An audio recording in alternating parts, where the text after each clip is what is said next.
चैतन्य चरितामृत आदि लीला अध्याय है 4 और आज हम श्लोक नंबर 161 से पढ़ने जा रहे हैं। जय जय श्री चैतन्य जय नित्यानंद, जय द्वैत चंद्र जय गौर भक्त वृंद। हरे कृष्णा कृष्णा कृष्णा हरे हरे, हरे राम राम राम हरे हरे। श्लोक नंबर 161। जेबा के हन न जाने से होता हते, चैतन्य गोसाईर देह अत्यंत मर्म जाते। गोपी गणेर प्रेमे रूढ़ भाव नाम, विशुद्ध निर्मल प्रेम कभु नहे कामा। काम प्रेम दोहाकार विभिन्न लक्षण, लोह हे मजे छे स्वरूपे विलक्षण। आत्मेन्द्रिय प्रीति वंचा तारे बोली काम, कृष्णेन्द्रिय प्रीति इच्छा धरे प्रेम नाम। आत्मेन्द्रिय प्रीति वांछा तारे बोली काम, कृष्णेन्द्रिय प्रीति इच्छा धरे प्रेम नाम। 61 से हमने अभी पढ़ा।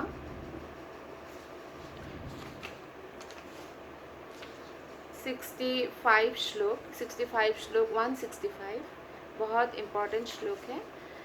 तो 161 में बताया गया है कि यदि कोई अन्य व्यक्ति इसे जानने का दावा करता है, जैसे कि स्वरूप दामोदर गोस्वामी जो गुण तत्व गुण रहस्य को जानते हैं, ऐसा जानने का दावा अगर अन्य व्यक्ति करता है तो फिर वो स्वरूप दामोदर गोस्वामी से ही श्रवण किया होगा। प्रामाणिक व्यक्ति से श्रवण करने पर ही जो इन बातों को जानते हैं तो कोई दूसरा भी उसको जान सकते हैं, क्योंकि स्वरूप दामोदर जो है वो श्री चैतन्य महाप्रभु के अत्यंत अंतरंग पार्षद थे और जो हमारे हृदय के करीब होते हैं, जो हमारे अंतरंग होते हैं, तो उन्हीं को हम हमारे जो सीक्रेट्स हैं वो बताते हैं, लेकिन अन्य लोगों को हम नहीं बताते।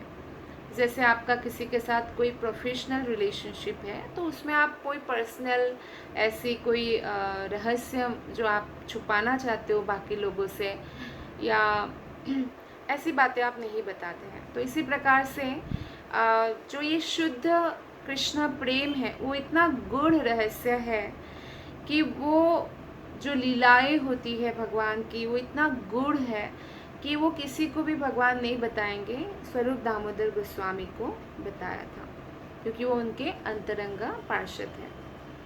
गोपियों का प्रेम रूढ़ भाव कहलाता है, यह विशुद्ध और निष्कलंक है, जरा सा भी उसमें कोई मिक्स नहीं है उस प्रेम में, या कोई कलंक नहीं है। और कई लोग सोचते हैं कि गोपियों का प्रेम शायद काम भावना जैसे होता है स्त्री पुरुष का, ऐसा है, ऐसा बिल्कुल भी नहीं है। आज हम ये भी स्पष्ट समझ पाएंगे। तो गोपियों का स्थान जो कृष्ण के साथ जब प्रेम व्यापार करते हैं, भगवान के साथ जब आत्मा प्रेम व्यापार करते हैं, वो स्थान दिव्य होता है। वो साधारण पुरुष स्त्री जो एक दूसरे के शरीर के प्रति आकर्षित होकर प्रेम व्यापार करते हैं, उसके साथ उसकी तुलना नहीं हो सकता है। तो इसलिए उनके भाव को कहा गया है रूढ़ भाव। ये शुद्ध निर्मल भगवत प्रेम है। भक्ति रसामृत सिंधु 1.2.285 में बताया गया है, प्रेमैव गोपरामाणां काम इत्यागमत् प्रमान्, काम इत्यागमत् प्रथाम् इत्युद्धवादयोऽप्येतं वाञ्छन्ति भगवत्प्रियः। गोपियों का शुद्ध प्रेम काम के नाम से विख्यात हो गया है। श्री उद्धव जैसे भगवान के भक्त उस प्रेम का आस्वादन करने की इच्छा करते हैं।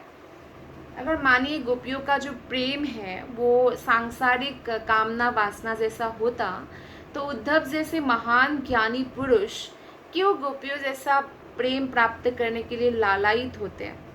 चैतन्य महाप्रभु ने तो संन्यास भी ग्रहण किया और कोई भी स्त्री उनको दूर से ही प्रणाम कर सकती थी, पास आके बात भी नहीं कर सकते थे। तो क्यों वो गोपियों को या गोपियों की प्रेम को इतना उसके लिए लालायित होते हैं। यानी भगवान स्वयं ही राधा रानी का भाव लेके प्रकट होते हैं। तो इन सब के पीछे एक ही बात है कि जो भगवान है वो भगवत प्रेम में सर्वोच्च स्थान जो है उन भक्तों को दिया है जो इस प्रकार गोपियों की तरह निस्वार्थ और निष्कपट और शुद्ध भगवत प्रेम भगवान से कर सकते हैं। जो काम है यानी इंग्लिश में आप कहेंगे लस्ट, और जो प्रेम है उसको बोला गया है लव। तो एक्चुअली भौतिक संसार में जो हम लव समझते हैं वो लस्ट है। अगर आप किसी को कहोगे कि आई लस्ट यू, कितना बुरा लगेगा ना। लेकिन अगर आप बोलोगे कि आई लव यू तो अच्छा लगेगा। तो इसलिए आई लव यू बोला जाता है, आई लस्ट यू नहीं बोला जाता। लेकिन उसके पीछे क्या होता है, काम ही होता है, लस्ट ही होता है। अगर ऐसा होता भगवत प्रेम जैसे बढ़ता रहता है ऐसे बढ़ता ही रहता, तो फिर कोई अगर जैसे कि गर्लफ्रेंड बॉयफ्रेंड होते हैं और एक दूसरे से विवाह करने के लिए वो बहुत हंगामा भी करते हैं, घर वालों के साथ लड़कर भी एक दूसरे से विवाह करते हैं, तो उसके बाद शादी के कुछ साल बाद उनके जीवन में अगर कोई तिक्तता आ जाता है, एक दूसरे को वो नहीं समझ पाते हैं या टॉलरेंस पावर उतना नहीं है कि रिलेशनशिप को आगे बढ़ाए, तो फिर क्या होता है, वो पहले तो अपने पेरेंट्स से बोलते हैं कि मैं इस लड़की के बिना नहीं रह सकता, और फिर बोलते हैं मैं इस औरत के साथ नहीं रह सकता। तो ऐसा क्यों होता है? क्योंकि काम के कारण होता है। अगर उनके बीच में प्रेम होता तो ऐसा कभी नहीं होता। लेकिन काम है यानी भौतिक इच्छाएं निहित है उनके प्रेम में, है ना, शरीर के आकर्षण है वो। तो इसीलिए अगर वो आकर्षण कृष्ण के प्रति होता और दोनों ही पति पत्नी शुद्धतम भक्त होते तो कृष्ण को सेंटर बना के वो अपना जीवन आसानी से गुजार सकते थे। क्योंकि जब कोई कृष्ण प्रेम में पूरी तरह से निमग्न होते हैं तो उनको बाकी जो भौतिक काम, भौतिक जो इच्छाएं हैं उसके लिए एक दूसरे से लड़ने का मौका नहीं मिलता। उनके बीच में भी अगर कभी आर्गुमेंट हो तो भगवान की सेवा को लेकर हो सकता है, या कौन हेल्दी कंपटीशन हो सकता है। जैसे बहुत सारे ऐसे भक्तों को हम जानते हैं जो पति पत्नी दोनों ही भागवतम के श्लोक का मेमोराइजेशन का कंपटीशन करते हैं और एक दूसरे को सुनाते हैं, या भागवत पढ़कर भी एक दूसरे को सुनाते हैं, या क्या उन्होंने सुना किसी से उसको शेयर करते हैं, या उसके ऊपर आर्गुमेंट होता है कि नहीं ये ऐसा नहीं है, शायद ऐसा है, ठीक है हम लोग पता करते हैं, तो वो अपने सीनियर कोई वैष्णव से उसको क्लियर करते हैं। तो ये सब होता है। तो आप देखिए एक इस लेवल का जो थोड़ा बहुत आर्गुमेंट और एक एकदम भौतिक लेवल का आर्गुमेंट, उसमें ज़मीन आसमान का फर्क होता है। तो इसलिए जब तक कोई भी दंपति इस लेवल तक नहीं आ जाते हैं कि उनका एकमात्र जो आकर्षण है वो कृष्ण है, वो दोनों एक साथ रहते हैं, एक साथ भगवान की सेवा करते हैं और एक साथ फिर उनको भगवत धाम जाने के लिए वो योग्य भी बन जाते हैं। तो इसलिए भौतिक काम और आध्यात्मिक प्रेम का बहुत अंतर है, ये बताया गया है। जैसे लोहा है और सोना है, इसमें बहुत अंतर है। आप लोहा ऐसे फेंक के रखिए, बहुत सारे लोग सरिया ऐसे फेंक के रास्ते में रखते, कौन उठा के ले जाते हैं। अगर सोने का बिस्किट या सोने का ऐसा कोई आप बड़ा सा कुछ फेंक के रखेंगे, बहुत सारे लोग हो सकता है उठा के ले जाए, क्योंकि सोना का महत्व बहुत ज़्यादा है। है ना। तो इसीलिए जैसे कि मान लीजिए नाली है, एकदम गंदी नाली है, उसमें भी अगर सोने की अंगूठी गिर जाए ना, तो इतनी गंदगी से भी सोने की अंगूठी को उठाया जाता है, नहीं कि गंदा हो गया फेंक दिया जाता है, नहीं, क्योंकि सोना बहुत मूल्यवान है। ठीक उसी प्रकार से इसमें एक उदाहरण दिया गया है, जैसे सोना और लोहा में कोई तुलना नहीं हो सकता, ऐसे ही भौतिक जो काम है, जो प्रेम कहा जाता है, भौतिक प्रेम और आध्यात्मिक जो प्रेम है भगवान और भक्त का, उसकी कोई तुलना नहीं हो सकता। तो आइए इसको और स्पष्ट तरीके से हम समझते हैं इस श्लोक से। 165 श्लोक बहुत इंपॉर्टेंट है, उसको मेमोराइज करना चाहिए हम सबको, तब हमें अच्छे से समझ में आएगा कि काम और प्रेम में असली अंतर क्या है। आत्मेंद्रिय प्रीति वांछा तारे बोली काम, कृष्णेंद्रिय प्रीति इच्छा धरे प्रेम नाम। आत्मेंद्रिय प्रीति वांछा मतलब अपने स्वयं की इंद्रियों की तृप्ति करने की जो इच्छा है कि मैं अपने इंद्रियों की तृप्ति करूं, उसको काम कहा गया है। और जब कृष्ण की इंद्रियों को तृप्ति करने का या कृष्ण की इंद्रियों को तुष्ट करने की जो इच्छा है, उसको प्रेम कहा गया है। बहुत सिंपल है, खुद की इंद्रियों को तुष्ट करने की इच्छा काम लस्ट, कृष्ण की इंद्रियों को तुष्ट करने की इच्छा प्रेम। और हमें कभी कभी लगता है कि अगर कि अच्छा फिर हम अपने इंद्रियों को तो कभी तुष्ट कर ही नहीं सकते। जब हम कृष्ण की इंद्रियों को तुष्ट करते हैं तो ऑटोमेटिकली हमारे इंद्रियां तुष्ट हो जाता है। अगर हम सोचते हैं कि हम कृष्ण को तुष्ट किए बिना हम खुद को ही तुष्ट करेंगे, खुद के इंद्रियों को तुष्ट करेंगे, तो वो कभी भी तुष्ट नहीं हो सकता है, क्योंकि उसका ये नेचर है। जितना आप उसको तुष्ट करना चाहेंगे उसकी इच्छा उतनी बढ़ती जाएगी।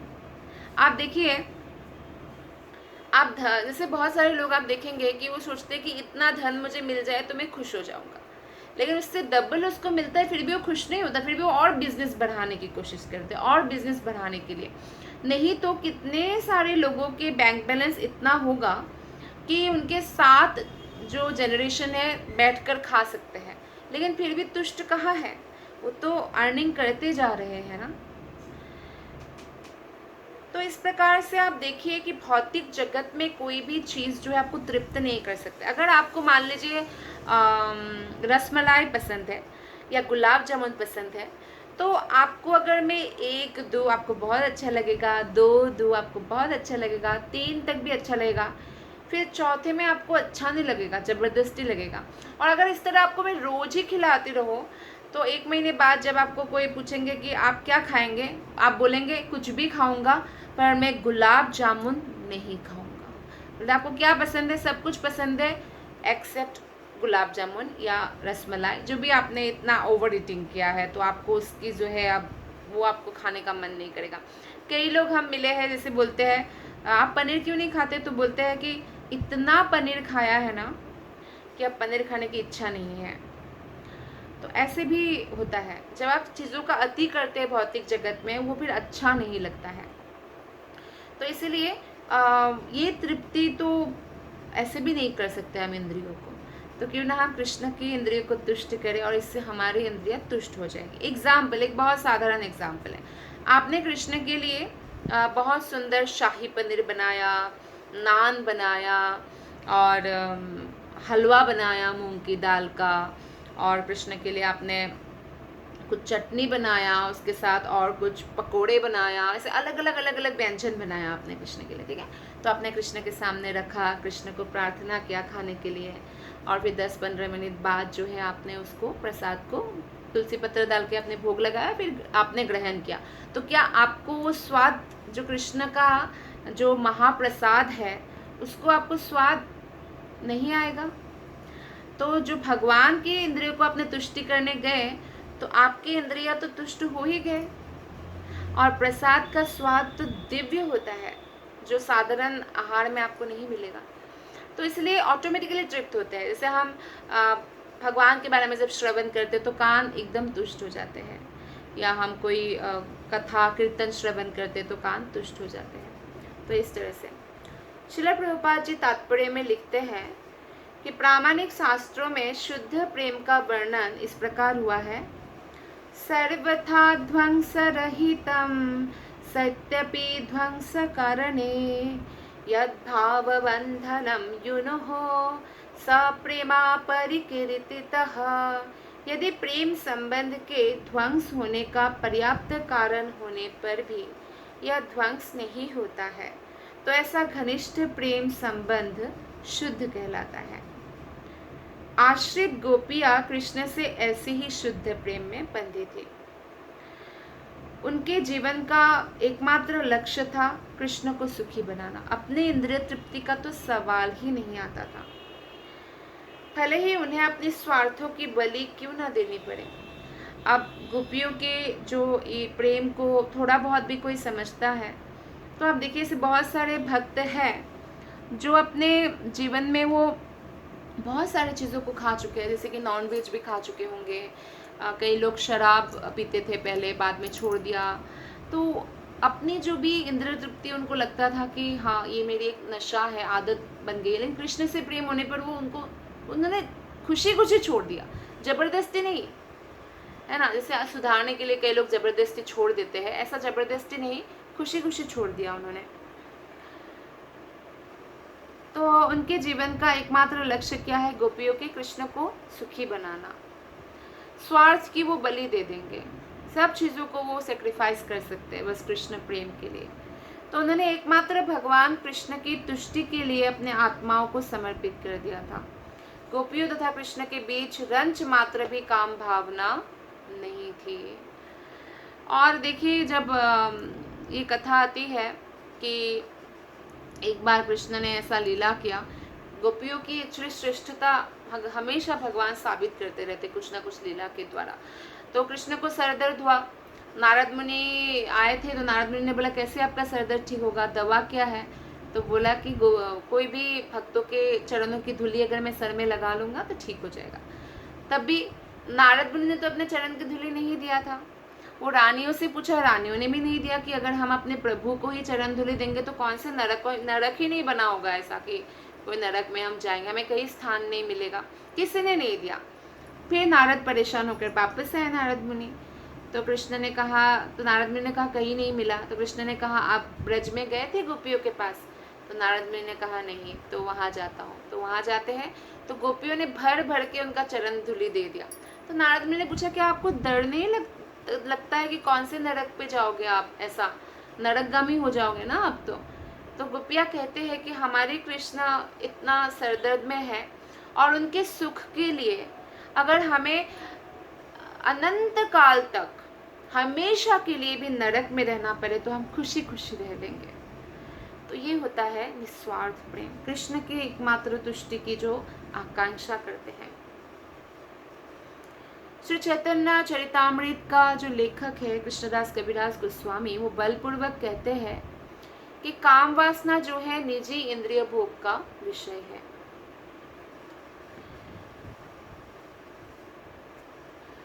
तो इंद्रिय तृप्ति का कोई भी कार्य जो है वो काम वासना में माना जाएगा। जैसे वेदों में वर्णित जो नियामक विधान है जिसके बल पर कोई भी व्यक्ति भौतिक वस्तुओं को प्राप्त कर सकते हैं, वो भी काम में माना जाएगा, काम वासना। और जैसे धन आदि की इच्छाएं, या धन हो, मेरे पास संतान हो, बहुत फॉलोअर्स हो, ऐसी जो इच्छाएं होती है ये भी काम वासना में ही माना जाएगा। इंद्रिय तृप्ति का कोई भी कार्य, जैसे मैं लोगों का हित करके मैं महान बनूंगा, मेरा एक नाम होना चाहिए कि मैं बड़ा देशभक्त हूँ, या इसलिए वो धर्म का प्रचार करते हैं कि उनका नाम होना चाहिए, परोपकार करते हैं, या इस तरह से जो भी, ये सब इंद्रिय तृप्ति का उपविभाग है जो वो अपने इंद्रियों की तुष्टि के लिए करते हैं, और ये सब इंद्रिय तृप्ति ही है, क्योंकि इसमें कृष्ण नहीं है, भगवान नहीं है, भगवान की तुष्टि की कोई बात नहीं है। भले ही आप पूरे विश्व के गरीबों का आपने पेट भरा है, लेकिन आप कौन होते हैं पेट भरने वाले? आप तो एक माध्यम है। दे तो कृष्ण रहे हैं, भगवान दे रहे हैं, तो अगर इस अहंकार वश कि मैं भला कर रहा हूँ वो करता है और भगवान की भगवत्ता को स्वीकार नहीं करता है, तो उसको भी काम वासना का ही उपविभाग यहाँ पे बताया गया है। तो इन सब के ऊपर एक दिव्य अवस्था होता है जिसमें भगवान के प्रति सेवा भाव होता है और सारे कार्य शुद्ध भगवत प्रेम कहलाते हैं। नेक्स्ट हम श्लोक पढ़ेंगे 166। कामेर तात्पर्य निज संभोग केवल, कृष्ण सुख तात्पर्य मात्र प्रेम तो प्रबल। लोक धर्म वेद धर्म देह धर्म कर्म, लज्जा धैर्य देह सुख आत्म सुख मर्म। दुस्त्यजार्य पथ निज परिजन, स्वजने करे जत तारण भर्त्सन। सर्वत्याग करी करे कृष्णेर भजन, कृष्ण सुख हेतु करे प्रेम सेवन। इहा के कहिए कृष्णे दृढ़ अनुराग, स्वच्छ धोत वस्त्रे छे नाही कुन दाग। ये हमने 66 श्लोक से 166 से 170 तक पढ़ा। तो इन श्लोकों में इतना सुंदर बातें बताया गया है कि काम का लक्ष्य खुद की इंद्रियों को भोग करना है, किंतु प्रेम भगवान कृष्ण के सुख का ध्यान रखना है, और इसलिए यह अत्यंत शक्तिशाली है। अब देखिए, भगवान से बहुत लोग भय पूर्वक बहुत सारा कार्य करते हैं, लेकिन बहुत सारे भक्त हैं जो प्रेम पूर्वक करते हैं, क्योंकि प्रेम है। जो कृष्ण को अच्छा नहीं लगेगा वो नहीं करते हैं, है ना। तो भय से अच्छा है प्रेम है, और नास्तिक बनने से अच्छा है कि भय पूर्वक भी वो जो है चीज़ों को फॉलो करे, शास्त्रों की चीज़ों को फॉलो करे, उसमें भी उनका कल्याण होगा। सामाजिक रीति नीतियाँ, शास्त्रीय आदेश, शरीर की आवश्यकताएं, सकाम कर्म कि मैं ये काम करूँ तो ये फल मिले, लज्जा धैर्य, शारीरिक सुख, इंद्रिय तृप्ति, और वर्णाश्रम धर्म का तो बहुत पक्का पालन करेंगे। नहीं मैं बहुत अच्छा पिता हूँ, पत्नी हूँ, या बहुत अच्छा, ये सब का बहुत अच्छा पालन करेंगे, लेकिन कृष्ण नहीं है तो ऐसा। और ये सब कुछ जो है गोपियों में ये सब नहीं पाया जाता है। उन्होंने सब कुछ छोड़ दिया है और सब कष्टों को सहा है कृष्ण के लिए। अगर कोई ताना भी मारे, कोई फटकार भी दे, तो कृष्ण प्रेम के लिए उन्होंने सब कुछ सहन किया। कृष्णमयी है वो पूरी तरह से। यह सब उन्होंने भगवान कृष्ण की सेवा के लिए किया। आप देखिए, गोपियों के जीवन से भी हम ये सीख सकते हैं, या प्रहलाद महाराज या ध्रुव महाराज के जीवन से, या बड़े बड़े भक्त जो हैं उन सबके जीवन से, कि आप जब भक्ति करने लगेंगे तो आपके परिवार में भी और बाहर भी बहुत लोग आपको कुछ ना कुछ तो बोलेंगे, क्योंकि ये भौतिक संसार तो भौतिकता से भरा हुआ है और आप भक्ति से भरना चाहते हैं। तो उन सब कुछ सहन करते हुए हमें भक्ति में लगे रहना होगा। ये हमारी तपस्या है। गोपियाँ कृष्ण के आनंद के लिए उनकी प्रेममय सेवा करती है। यह भगवान कृष्ण के प्रति दृढ़ अनुराग कहा जाता है, कि चाहे कुछ भी सिचुएशन हो हम कृष्ण की सेवा में लगे रहेंगे। इसको बोला जाता है दृढ़ अनुराग। या उसी तरह शुद्ध है, निष्कलंक है, जिस तरह दाग के बिना स्वच्छ वस्त्र, एक जैसे व्हाइट होती है, बिल्कुल दाग नहीं है, कितना सुंदर लगता है, तो ऐसा ही ये शुद्ध प्रेम है। हमें भगवान को प्रसन्न करने के लिए कुछ भी करने के लिए तैयार रहना चाहिए, यहाँ तक कि वैदिक सिद्धांतों या नैतिक नियमों का जो भी परवाह नहीं करना चाहिए। देखिए, कृष्ण भक्ति के लिए जो भी बाधक है वो हमें बिल्कुल फॉलो नहीं करना चाहिए। हमें कृष्ण भक्ति में आगे बढ़ने का प्रयत्न करना चाहिए। और सर्वधर्मान परित्यज्य मामेकम शरणम व्रज, कृष्ण का उपदेश है 18वें अध्याय, आखिरी अध्याय है भगवद गीता का। तो ये पूरे गीता का सारांश है। तो कृष्ण के चरण में हमें जाना चाहिए और भगवत प्रेम का यही मानदंड है। तो इस संबंध में श्रील भक्ति विनोद ठाकुर की चेतावनी है कि हर वस्तु के परित्याग के विचार का ये गलत अर्थ नहीं लगा देना चाहिए कि शरीर तथा मन संबंधी आवश्यक जो कर्तव्य है उसका भी त्याग दे। ऐसा नहीं, अच्छा सब त्याग देना है, परिवार के प्रति स्नेह नहीं होना चाहिए क्या? त्याग दो, जंगल चले जाओ। जो रिस्पॉन्सिबिलिटी है उसको नहीं, गृहस्थ बन गए लेकिन जो है रिस्पॉन्सिबिलिटी नहीं निभाना, बस अब सब कुछ छोड़ दो, ऐसा भी नहीं होना चाहिए। ऐसे कर्तव्य इंद्रिय तृप्ति नहीं होते। कर्तव्य का पालन हमें कृष्ण भावना में रहकर करना चाहिए। अब हम 171 से पढ़ेंगे और यहाँ पे बताया गया है, अतएव काम प्रेमे बहुतांतर, कामांध तमः प्रेम निर्मल भास्कर। अतएव गोपी गणेर नाही काम गंध, कृष्ण सुख लागी मात्र कृष्ण से संबंध। आत्मा सुख दुखे गोपीर नाही कभी चार, कृष्ण सुख हेतु चेष्टा मनो व्यवहार। कृष्ण लागे आर सब करे परित्याग, कृष्ण सुख हेतु करे शुद्ध अनुराग। इतना सुंदर प्रेम के बारे में बताया है इन श्लोकों में कि काम तथा प्रेम अलग अलग है। काम घने अंधेरे की भांति है, इसे अंधकार है, कुछ भी नहीं दिखता। एक व्यक्ति या कोई स्त्री, जैसे उनका पति के अलावा अगर कोई प्रेमी हो, तो ऐसा भी बहुत सारी घटना है, काम के कारण वो अपने पति का ही अपने प्रेमी के साथ मिलकर हत्या कर देती है, ऐसा होता है। काम के कारण ही व्यक्ति किसी को बलात्कार कर देते हैं, तो ये अंधेरा की तरह है। काम के कारण ही व्यक्ति कैसे भी धन कमाना चाहते हैं बाय हुक एंड क्रुक, तो ये बिल्कुल अंधेरा है। किंतु प्रेम जो है चमकता सूर्य के समान है।